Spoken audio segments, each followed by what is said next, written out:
Je vous invite à prendre une petite cuillère et à goûter et à me faire parvenir vos remarques également. Pourtant, quand arrive le moment de comparer leur glace et une autre sans additifs, ils vont pouvoir se montrer fiers du résultat. Laquelle vous préférez? Celle avec stabilisant. Celle avec stabilisant aussi. Oui, pareil. On dirait une vraie crème glacée. D'accord. Pour eux, il n'y a pas photo. Et pour le consommateur non plus. Mais que trouve-t-on exactement dans ces additifs qui permettent de fabriquer des produits light? Et sommes-nous suffisamment informés sur leur composition?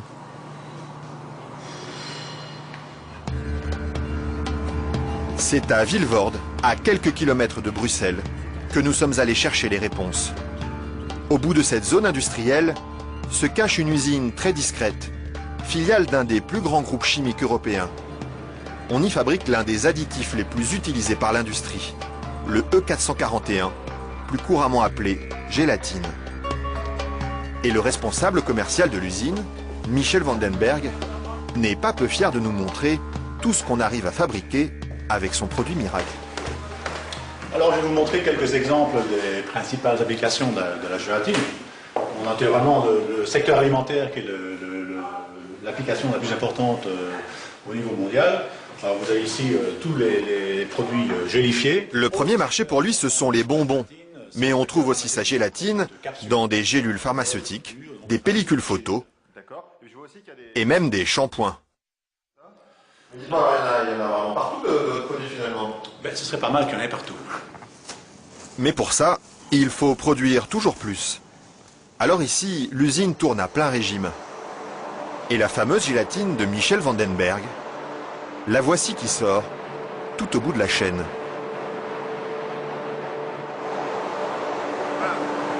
Ça c'est la fameuse gélatine. Ça c'est la gélatine. Ce sont ces spaghettis qui collent aux doigts. Il faut à peu près 3 à 4 jours pour arriver jusqu'ici. De la préparation de la matière première jusqu'à le séchoir ici. 3 ou 4 jours de transformation dans les entrailles d'une usine où ces immenses cuves remplies d'acide et d'eau bouillante font régner une moiteur tropicale. Et au milieu de cette atmosphère étouffante, il y a un détail qui frappe le visiteur et qui pénètre jusque dans les locaux les plus protégés de l'usine. C'est pourquoi ça? Ah, c'est les odeurs. Ça sent mauvais l'usine? Dépend, ça dépend. Une odeur âcre d'acide et de graisse brûlée qui flotte sur tout le site jusqu'à l'extérieur de l'usine. Et la raison de cette odeur, la voici. C'est la matière première avec laquelle on fabrique la gélatine. Ça c'est la matière première. Nous traitons donc la couenne, la peau de porc.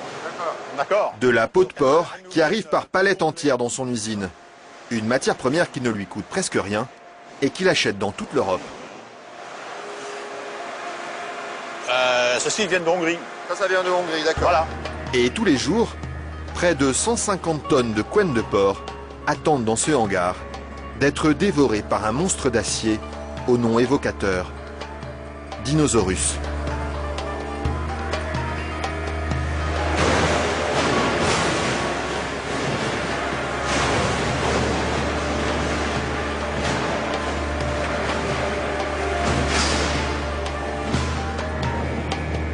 Grâce à cette matière première bon marché, Michel Vandenberg parvient à vendre sa gélatine à moins de 5 € le kilo.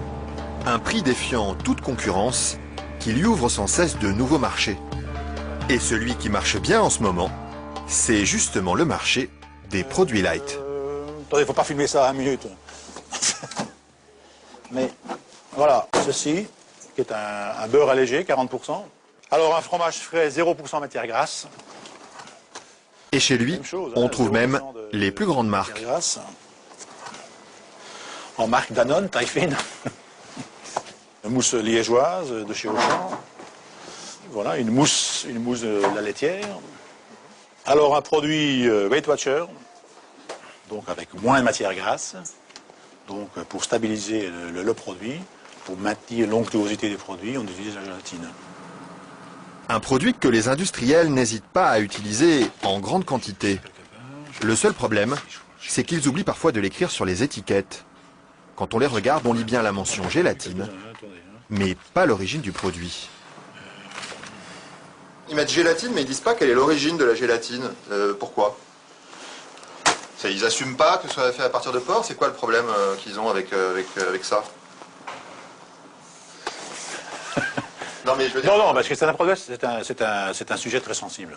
Ouais. Parce qu'il y a quand même les minorités, les minorités musulmanes, juives et autres, qui éventuellement ont des problèmes avec ça. Mais ce serait bien justement de leur dire... Ça, je voudrais pas que... Oui, je sais bien, mais je sais pas s'il faut mettre ça dans l'émission. Mais oui. c'est vrai que, bon... Parce que du coup, ils savent pas si c'est du porc ou de la vache. Du coup, comment ils font pour consommer? C'est ça le problème, il faudrait peut-être leur dire. Une question qui laisse Michel Vandenberg sans voix et à laquelle aucune marque de l'agroalimentaire n'a souhaité répondre, malgré nos nombreuses sollicitations. À croire que la gélatine de porc est un sujet sur lequel il préfère rester discret.